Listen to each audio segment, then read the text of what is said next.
Hello students, welcome to my channel. आज हम कर रहे हैं NCERT class 9 chapter number 7 triangles. Exercise है 7.3। ये लास्ट एक्सरसाइज इस चैप्टर की। क्वेश्चन नंबर 1 है, triangle A B C and D B C are two isosceles triangle है। ठीक है, ए बी सी। ठीक है, तो अगर ए बी सी एक आइसोसेलेस ट्राइंगल है तो ए बी किसके बराबर होनी चाहिए? ए सी के। देन कह रहा है कि डी बी सी भी आइसोसेलेस ट्राइंगल है, तो डी बी सी, तो यानी कि ये और ये भी दोनों क्या है, बराबर हो जाएंगी। तो अब उसने कहा है कि A and D are on the same base of B C. ठीक है, तो सेम बेस है बी सी के, सेम बेस पे है, मतलब ए बी सी और डी बी सी का दोनों B C same, B C base पर दोनों सेम है। अब उसने कहा है if A D is extended, तो ए डी को आगे एक्सटेंड कर दिया गया और उसने कहा इंटरसेक्ट करता है बी सी पे पी पॉइंट पे, और तो ये बी सी पे आके पी पॉइंट पे ये इंटरसेक्ट करता है। देन उसने कहा ये सब शो करना है क्या, कि ये चार पार्ट हमें दिए हुए थे। पहले वाला है कि ए बी डी कॉन्कुरेंट है ए सी डी के, ए बी डी कॉन्कुरेंट है ए सी डी के। Then A B P concurrent है ए सी पी के, ए बी पी कॉन्कुरेंट है ए सी पी के। देन कह रहा है कि ए पी बाइसेक्ट करता है एंगल ए को और एंगल डी को, तो ये जो ए पी है ये इस एंगल को भी बाइसेक्ट करता है और इस एंगल को भी बाइसेक्ट कर देता है। ठीक है, तो उसने कहा है कि और ये भी प्रूव करना है कि A P is the perpendicular bisector of B C, तो जो ए पी है वो बी सी का परपेंडिकुलर बाइसेक्टर है। तो देखो इस क्वेश्चन को करने के लिए हम क्या करेंगे कि स्टेप बाय स्टेप एक एक पार्ट को करते चलेंगे। ठीक है, ये सारे पार्ट हमें दे रखे हैं। तो देखो जो जो हमें गिवन है हम वो लिख लेते हैं। तो गिवन में हमें क्या क्या चीज़ दी हुई है, गिवन में हमें ये बताया हुआ है उसने कि जो ए बी है वो ए सी के बराबर है और डी बी किसके बराबर है? डी सी के बराबर है, क्योंकि कि triangle A B C and triangle D B C क्या है? आर आइसोसेलेस है। ठीक है, ठीक है। टू प्रूव क्या करना है हमें, और कुछ खास दिया नहीं है इसमें। देखते हैं टू प्रूव क्या करना है। तो प्रूव में मैं ये सब लिखूंगा नहीं, क्योंकि ये ऑलरेडी लिखे हुए हैं चार पार्ट, इन्हीं को यहाँ पर आप लिख लेंगे। ठीक है, तो मैं खाली प्रूव से करा देता हूँ इसको। प्रूफ में देखो, सबसे पहले तो मुझे जो पार्ट उसने बोला हुआ है ना, कौन से वाला पार्ट बोला है? ए बी डी, तो ए बी डी और ए सी डी, हम इन ट्रायंगल्स की बात करने वाले हैं। तो देखो मैं इसको कैसे बताऊंगा कि इन triangle A B D and triangle A C D, इसमें मैं क्या बताने वाला हूँ? सबसे पहले मैं ये बताने वाला हूँ कि ए बी किसके बराबर है? ए सी के बराबर है। ठीक है, ये ए बी ए सी के बराबर है, तो इसके लिए मैं रीज़न भी लिखूंगा। तो बताता हूँ यहाँ पर कि ए बी इक्वल टू क्या है? ए सी है। क्यों? क्योंकि ट्राइंगल ए बी सी क्या है? इज आइसोसेलेस है। ठीक है, आइसोसेलेस ट्राइंगल है। देन मैं एक और रीज़न बताने वाला हूँ, क्या? कि ये D B equal to D C है, तो D B equal to D C लिखते हैं यहाँ पर। तो ये आ जाएगा D B equal to D C. इसका भी रीज़न सेम है। ठीक है, क्योंकि लेकिन यहाँ पर क्या आ जाएगा? ट्राइंगल डी बी सी क्या आ जाएगा? Is isosceles triangle. अब देखो दोनों ट्राइंगल में ये वाली जो साइड है हमारी ए डी जो है, ये ए डी क्या है? कॉमन है दोनों में। ठीक है, मतलब ये ए डी हमारी कॉमन है इन दोनों ट्राइंगल के लिए। तो हम ये क्या करेंगे, लिखेंगे यहाँ पर कि A D equal to A D, और ये क्यों है? क्योंकि ये कॉमन है।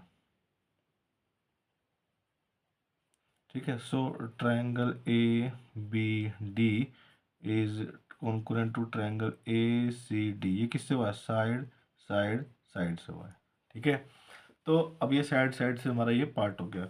अब देखो इसकी हेल्प लगेगी हमें यहाँ पर। हम यहाँ पर एक चीज़ बता देते हैं कि ये वाला एंगल ले लेते हैं यहाँ पर, इसको हम एंगल 1 दे देते हैं, एंगल 2 दे देते हैं बाय सिपिसिटी से। इसकी आगे ज़रूरत पड़ने वाली है, बताऊंगा कैसे, अभी फिलहाल लिख लेते हैं। एंगल 1 इक्वल टू एंगल 2 है बाय सिपिसिटी। ठीक है, अब देखो सेकंड, फर्स्ट पार्ट आपका डन। ठीक है, हो गया। सेकंड पार्ट देखो, सेकंड पार्ट में उसने में क्या क्या बोला है? सेकंड पार्ट में उसने में ये बोला हुआ है, देखो ये रहा, triangle A B P concurrent करना है ए सी पी के, A B P A C P के, ये हमें कॉन्कुरेंट प्रूव करना है। तो यहाँ पर हम थोड़ा ध्यान देखें एक बार कि थोड़ा ट्राइंगल हमें बड़े वाले पहचान में आ जाए। ये पूरा ऐसे वाला ट्राइंगल है। ठीक है, ये वाला ट्राइंगल, ये वाला ट्राइंगल है हमारा। ये जो मैंने शेडेड किया है कि ये वाला, और एक ये बिना शेड वाला है, मतलब ए बी पी, और ये बिना शेड वाला ए सी पी। इन दोनों में देखो क्या क्या मिल सकता है हमें। मैं लिखूंगा कि ये जो मैं दिया हुआ था, इन ट्राइंगल, कौन से वाले की बात हो रही है, A B P and triangle A C P में ए बी जो है वो बराबर है ए सी के, ये गिवन है। ठीक है, ये गिवन है, अब हमें पता लग गया था ये। अब देखो एंगल 1 और एंगल 2 बराबर है, एंगल 1 इक्वल टू एंगल 2 है, ये प्रूव्ड अब हमने ऊपर इसको प्रूव कर दिया है भाई। ठीक है, हमने ऊपर इसको प्रूव किया है कि एंगल 1 और एंगल 2 बराबर है। कहाँ किया था, ये देखो यहाँ पर किया था। तो अब हम इस ट्राइंगल में देखेंगे यहाँ ध्यान से कि हमारी ये वाली साइड और ये वाली साइड बराबर हो गई है, और ये वाले एंगल दोनों हमारे बराबर हो गए। बीच वाली साइड ये वाली आ गई, ए पी क्या है, कॉमन है दोनों में। तो लिखेंगे यहाँ पर A P equal to A P, ये क्या है, कॉमन है। अब इसके कॉमन होने से क्या होगा कि ये कॉमन होने से क्या हो जाएगा, हमारी साइड बन जाएगी कौन सी वाली, देखो ट्राइंगल ए बी पी, ये कॉन्करेंट हो जाएगा ट्राइंगल ए सी पी के, ये हो जाएगा हमारा साइड एंगल साइड। ठीक है, मैं एक बार दिखाता हूँ आपको क्या हुआ था। देखो ये वाली साइड, ये वाली साइड, फिर ये वाला एंगल, ये वाला एंगल, और बीच वाली वाली साइड। ठीक है, तो ये पूरा ट्राइंगल, पेन को देखते रहो, ए सी पी, ये वाला ट्राइंगल, इसमें हमारा लग गया साइड एंगल साइड लग गया। ठीक है, चलो अब इसके बाद मैं यहाँ से भी एक चीज़ ले रहा हूँ, मैं यहाँ पर एंगल 3 बना रहा हूँ और यहाँ पर एंगल 4 बना रहा हूँ। ठीक है, तो यहाँ लिख देते हैं। तो यहाँ लिखूंगा मैं एंगल, उसको रहने देते हैं अभी। ठीक है, फिलहाल हम ये ले लेते हैं। इन एंगल्स को हम बाद में लिखेंगे, पहले इसको देख लेते हैं। ये है B P equal to P C हो जाएगा, क्योंकि दोनों ट्रायंगल हमारे क्या हो गए, कॉन्कुरेंट हो गए। तो हम यहाँ लिखेंगे क्या, ये हम लिखेंगे B P equal to C P लिख लेते हैं। ये किससे हुआ, हमारा सी पी सी टी से हुआ है। ठीक है, corresponding part of concurrent triangle. तो कॉन्कुरेंट ट्रायंगल हमने इसको ले लिया है। मैंने ये क्यों लिया है इसको भी बताता हूँ। देखो मैंने 1 और 2 का यूज़ कर लिया था ना, इसका भी मैं यूज़ करूँगा, देखना अभी आगे। अब देखो उसने क्या बोला है हमारे थर्ड पार्ट में, थर्ड पार्ट में उसने बोला है कि ए पी जो है ना, ए पी बाइसेक्ट करता है एंगल ए को और एंगल डी को। तो देखो मैं ना ये तो प्रूव कर चुका हूँ कि एंगल 1 और 2 बराबर है। तो ये तो सीधी सी बात है कि ए पी एंगल ए को बाइसेक्ट कर रहा है, इसलिए दोनों बराबर आ गए। अब मैं कुछ भी करके क्या करने वाला हूँ, इन दोनों को इक्वल दिखाने वाला, इन दोनों को इक्वल दिखाने वाला हूँ। किससे, कि इस वाले ट्रायंगल को इस वाले ट्रायंगल को कॉन्कुरेंट दिखाऊंगा मैं यहाँ से। ठीक है, तो क्वेश्चन में ना घुमा के पूछा हुआ है कि ये वाला ट्रायंगल, हमें इन दोनों को कॉन्कुरेंट पूछा भी नहीं है उसने, लेकिन फिर भी इसकी ज़रूरत पड़ेगी हमें। तो अभी जैसे हमने इसका यहाँ से क्या ले लिया है, ये ले लिया है कि B P equal to C P, तो मतलब B P equal to C P, तो ये B P equal to C P हम ये प्रूव कर चुके हैं। तो लेकिन अब मुझे क्या दिखाना है, ए पी इसको भी बाइसेक्ट करता है, इसको भी बाइसेक्ट करता है। इसके लिए मुझे इन दोनों को बराबर दिखाने के लिए क्या करना पड़ेगा, ट्राइंगल डी बी पी और डी सी पी दोनों को क्या दिखाना पड़ेगा, कॉन्कुरेंट दिखाना पड़ेगा। ठीक है, तो चलो करते हैं।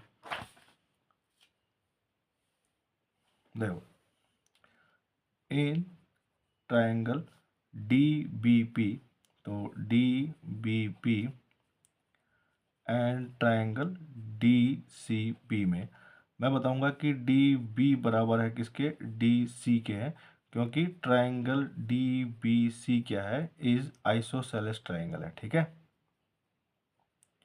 ये एक आइसोसेलेस ट्राइंगल है।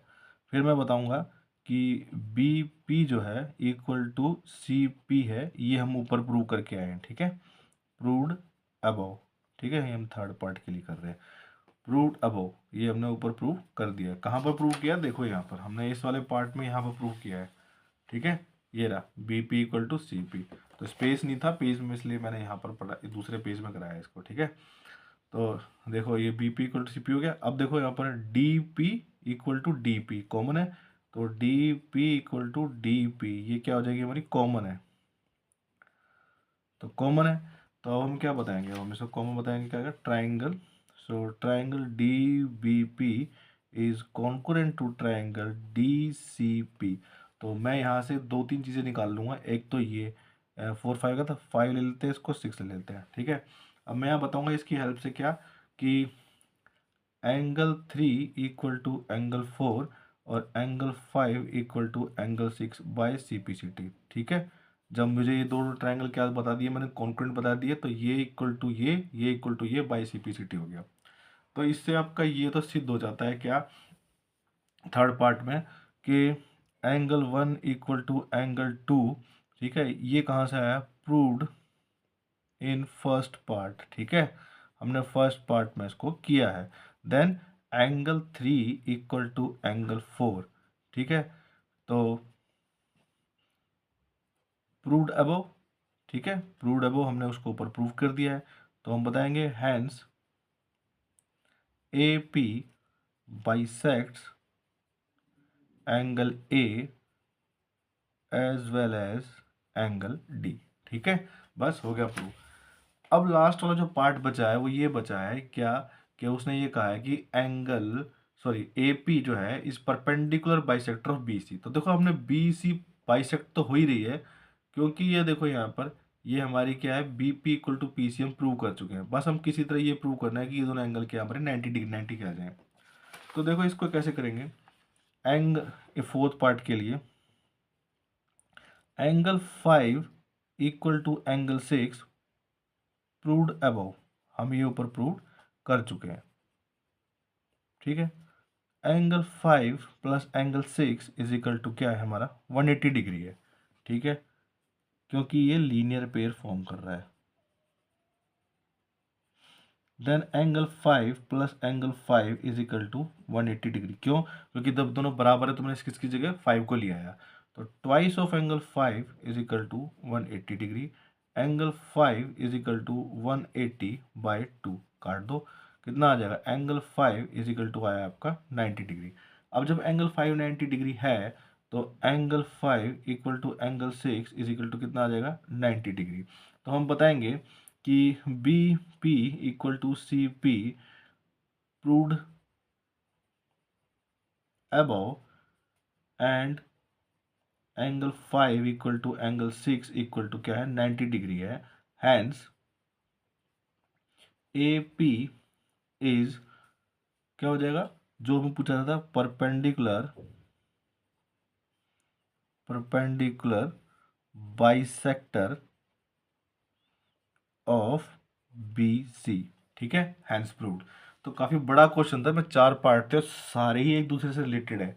जब आप एक बाय एक एक करके क्वेश्चन को सॉल्व करोगे ना, जैसे पहले वाला पार्ट करोगे, यहाँ से कुछ चीज़ निकाल ली हमने, फिर इसको सॉल्व उसी का यूज़ करके हमने इसको सॉल्व किया, फिर उसका यूज़ करके हमने इसको सॉल्व किया, फिर उसी का यूज़ करके हमने इसको सॉल्व किया। तो एक पार्ट दूसरे पार्ट से रिलेटेड है, ये जब भी सॉल्व होंगे जब हमें एक दूसरे के साथ एक चैन बन के आएगी, ठीक है, सीरीज है। ये दिमाग में रखनी है बातें कि हमें कौन सी चीज़ कहाँ से मिलेंगी, ठीक है। Thank you.